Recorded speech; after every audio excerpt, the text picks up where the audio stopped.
Thank you very much. Let's see here. Okay, thank you. Excellent. Let's just see if this is the correct talk. Yes, it is. Good. Okay, thank you very much. It's an honor to be here. Had an opportunity yesterday to talk to many of you about some interesting findings we've seen in the compress, and I was happy to hear Andrew and Susanna's talk this morning, so I'm going to talk a little bit about some of the similar things.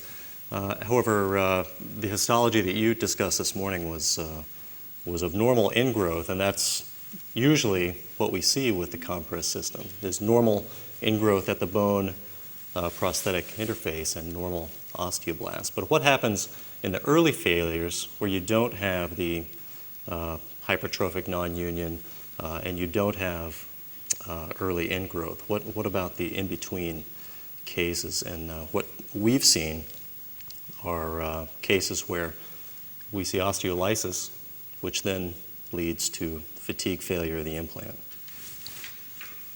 here. And if we sample this material at revision, once again taking 2 centimeters, whoops, let's go back to that one. What we see is osteonecrosis, and it's very interesting. These are aseptic cases. This is a case that's not infected. So does aseptic loosening happen in the compress? And that, I think, is a topic for discussion. So the case I wanted to present today was of a 14-year-old male with osteogenic sarcoma who was reconstructed with a custom proximal femur replacement. And over the course of time, we followed his radiographs and noticed progressive narrowing along the intermedullary portion of the spindle. What we didn't see, let me just back up for 1 second. So he was treated with, after induction chemotherapy, he had surgery and was treated with 4 months of chemotherapy, including high-dose methotrexate. He was in protected weight bearing for 6 months. That's 3 months of non-weight bearing and then 3 months of 50% weight bearing. So we really don't see too much ingrowth or widening at the prosthesis bone interface until about 9 months, and that's usually what we see once the bone growth catches up. But at 18 months, certainly we see narrowing. And if I can figure out how to use this. We see narrowing here and a nice hourglass formation here.